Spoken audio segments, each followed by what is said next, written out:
हमारे हरि हारिल की लकड़ी, मन प्रम वचन नंद नंदन उर, यह दृढ़ करी पकड़ी। जागत सोवत स्वप्न दिवस निसी, कान कान जकरी। सुनत जोग लागत है ऐसो, जो करुई ककरी। सूतो व्याधि हमको ले आए, देखे सुनी न करी। यह तो सुरति नहीं ले सौंपे, जिनके मन चकरी। शब्दार्थ पर हम आते हैं। हरि मतलब श्री कृष्ण। हारिल एक पक्षी है जो अपने पैरों में एक लकड़ी दबाए रखता है, उसे वह कभी छोड़ता नहीं है। हारिल की लकड़ी समाज के मुहावरे के रूप में भी विख्यात है। लकड़ी मतलब होता है लकड़ी। मन प्रम वचन मतलब मन, कर्म तथा वचन से। नंद नंदन मतलब नंद के पुत्र श्री कृष्ण। उर मतलब हृदय। दृढ़ करी मतलब कसकर। पकड़ी मतलब पकड़ लिया। दिवस मतलब दिन। निसी मतलब रात्रि। जकरी मतलब रटना, रटते रहना। करुई मतलब कड़वी। व्याधि मतलब रोग, पीड़ा देने वाली चीज। करी मतलब किया है या भोगा है। चक्री मतलब चकराना, अस्थिर रहना। संदर्भ तो पूर्वतः ही रहेगा। प्रसंग पर हम आते हैं कि जब उद्धव गोपियों को श्री कृष्ण को भूल जाने को कहते हैं, तो गोपियां बेचैन होकर उद्धव को बताती है कि हम श्री कृष्ण को नहीं भुला पाएंगी। प्रस्तुत पद में यही भाव व्यक्त है। गोपियां उद्धव से कहती कि हमारे लिए तो श्री कृष्ण हारिल पक्षी की लकड़ी है।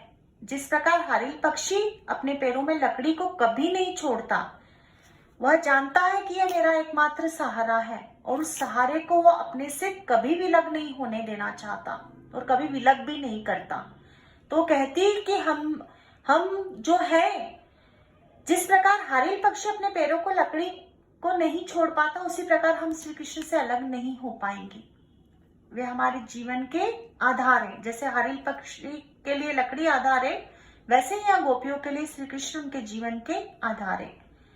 हमने नंद के पुत्र श्री कृष्ण को अपने हृदय में कस के पकड़ लिया है, उसे अपना मान लिया है। वह कहती है कि जागते हुए, सोते हुए अथवा स्वप्न अवस्था में दिन रात हम कृष्ण कृष्ण जाप करती रहती है। उन गोपियों को उद्धव का यह योग उपदेश कड़वी ककड़ी की तरह लगता है। आप जानते हैं, अगर ककड़ी हम खाएं और ककड़ी कड़वी होती है तो हम तुरंत उसे थूक दिया करते हैं, हम उसे फिर सेवन नहीं करते। तो यहाँ पर उनका योग उपदेश कड़वी ककड़ी की तरह लग रहा है, जो उन्हें नहीं भाता। उसी योग के रोग को उन गोपियों को देने के लिए उद्धव आ गए, जो उन्होंने कभी देखा है ना, कभी सुना है ना, कभी भोगा है। योग क्या है गोपियां तो समझती नहीं, वो तो प्रेम की भाषा समझती है। योग क्या होता है ये नहीं, ज्ञान क्या होता है नहीं समझती। सूरदास कहते हैं कि गोपियों ने उद्धव को साफ साफ कह दिया कि तुम्हारा योग हमें नहीं चाहिए, इसे तुम उनको जाकर सौंप दो जिनके मन चकराते हो। अर्थात अस्थिर मन वालों को जाकर योग साधना सिखाओ। हमारे मन में तो श्री कृष्ण रमे हुए हैं, हम तो सिर्फ उनसे प्रेम करती हैं, हमें योग का संदेश नहीं चाहिए। चौथा पद, हरि है राजनीति पड़ी आए, समझू बात कहत मधुकर के, समाचार सब पाए। एक अति चातुर होते पहले ही, अब गुरु ग्रंथ पढ़ाए। बड़ी बुद्धि जानी जो उनकी, जोग संदेश पठाए। उधो भले लोग आगे के, परहित डोलत धाए। अब अपने मन फेर पाई है, चलत जू हुते चुराए। ते क्यों अनीति करे आपुन, जे और अनीति छुड़ाए। राज धर्म तो यह सुर, जो प्रजा न जाहि सताए। शब्दार्थ पर आते हैं। मधुकर मतलब होता है भौरा। गोपियों द्वारा उद्धव के लिए प्रयोग किया जाने वाला संबोधन। एक मतलब एक, हुते मतलब थे, पठाए मतलब भेजा, आगे के मतलब पहले के या पूर्व के, परहित मतलब दूसरों की भलाई के लिए, डोलत धाए मतलब घूमते दौड़ते, पैर मतलब फिर से या लौटा दे, हुते मतलब थे, चुराए मतलब चोरी करके, अनीति मतलब अन्याय, आपुन स्वयं और औरों की, छुड़ाए मतलब छुड़वाई, सताए मतलब पीड़ित दुखी। जैसे मैंने भौरे का आपको बताया कि भौरा जब एक पुष्प पर बैठता है, उसका रसपान करता है, तो पुनः उस पुष्प पर जाकर नहीं बैठता। तो यहाँ पर उन्होंने, गोपी ने भौरे को, कृष्ण को भी बोला है कि कृष्ण भी भौरे के ही समान है, रंग भी वैसा है, और जिस तरीके से भौरे एक पुष्प का रसपान करता है फिर उस पर नहीं बैठता। तो कृष्ण यहाँ हमें प्रेम करना सिखा गए और यहाँ से हमें छोड़कर चले गए। तो हम इसके प्रसंग पर आते हैं। प्रस्तुत पद में गोपियां कहती कि कृष्ण तो पहले ही बहुत चालाक थे, अब वे राजनीति भी पढ़ आए हैं, इसलिए हमें ज्ञान का संदेश पढ़ाने को भेजा है। वे हमारे ऊपर अन्याय क्यों कर रहे हैं?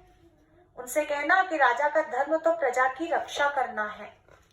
इस पद में यही समझाया गया है। हम इसकी व्याख्या पर आते हैं। कृष्ण द्वारा भेजे गए योग मार्ग के अनुयायी उद्धव के द्वारा दिए गए योग के उपदेश को सुनकर गोपियां कहती है कि हमारे प्रिय श्री कृष्ण ने अब राजनीति भी पढ़ ली है। उद्धव रूपी भौरे द्वारा कही गई सब बातें सुनकर वे कहती हैं कि एक तो पहले ही बहुत चतुर चालाक थे, अब मथुरा पहुंचकर उन्होंने बड़े बड़े ग्रंथ पढ़ लिए हैं। जैसा आप जानते हैं कि कृष्ण माखन की चोरी करते थे, लेकिन माता यशोदा के सामने साफ कह देते कि मैं तो माखन चुराते ही नहीं हूँ।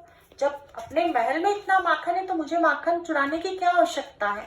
बहुत ही चतुरता से माँ को वो समझा दिया करते थे, और माँ भी फिर गोपियों को डांटती थी। तो यहाँ गोपियां कह रही थी कि कृष्ण तो वैसे ही चालाक थे, लेकिन मथुरा जाकर तो वो और अधिक चालाक हो गए। अब मथुरा पहुंचकर उन्होंने बड़े बड़े ग्रंथ भी पढ़ लिए हैं, इनसे उनकी बुद्धिमानी बहुत अधिक हो गई है। इसलिए हमारे एकनिष्ठ प्रेम के बारे में जानते हुए भी उन्होंने हमारे लिए योग का संदेश भेजा है।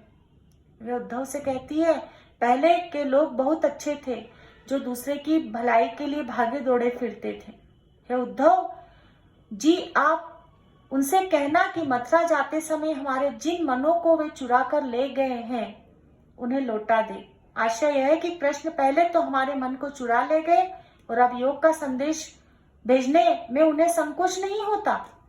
वे कहती कि जिन श्री कृष्ण ने औरों के अन्याय से छुटकारा दिलाया था, अब वे स्वयं अन्याय क्यों कर रहे हैं? क्योंकि सरासर अन्याय है।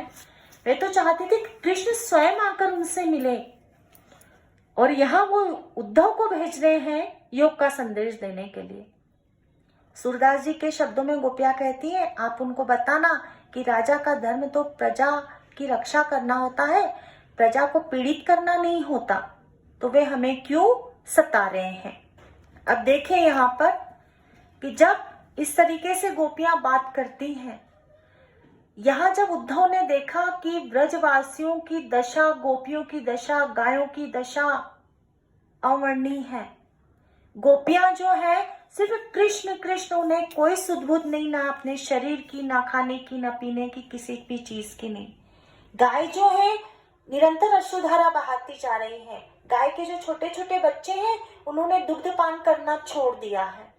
कृष्ण जी गायों के, बछड़ों के, गोपियों के, माता नंद यशोदा के प्रेम में इतने सराबोर हो गए कि वो वहां की ब्रज भूमि में लौटने लगे और कहने लगे कि हे कृष्ण, मुझे इसकी रज बना दे, मुझे यहाँ की जो घास बना दे, मुझे यहाँ की वृक्ष लताएं बना दे।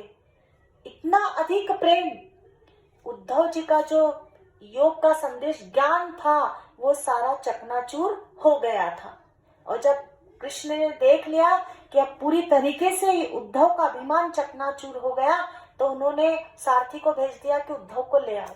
और सारथी गया और ऐसी मनोदशा में उद्धव जी को रथ में लेकर आया है कि वो अपने आप को ही नहीं संभाल पा रहे थे। तो यहाँ पर जब मथुरा आए उद्धव, तो उद्धव रो रहे थे और कृष्ण हंस रहे थे। तो उद्धव यहाँ कह रहे हैं कि कृष्ण तुम हंसते हो। उद्धव जी कहते हैं कि कृष्ण तुम हंस रहे हो, भोले भाले लोगों को प्रेम का संदेश, प्रेम की भाषा सिखाकर, और तुम हंस रहे हो, उनकी मनोदशा को तुम समझ नहीं पा रहे हो, और तुम्हें ये शोभा नहीं देता कि भोले भाले लोगों को तुम इस तरीके से छलो। तो कृष्ण तुम उनकी मनोदशा को तो समझो कि वो कितना अधिक प्रेम तुमसे करते हैं। तो कृष्ण यहाँ पर उद्धव की मनोदशा को समझ गए थे कि अभिमान नहीं रहा, और उद्धव जो थे वो अब योग की भाषा को भूल गए थे और प्रेम को उन्होंने आत्मसात कर लिया था।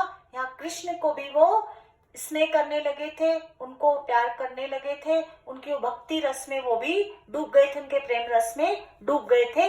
वहां अब उनका ज्ञान चकनाचूर हो गया था।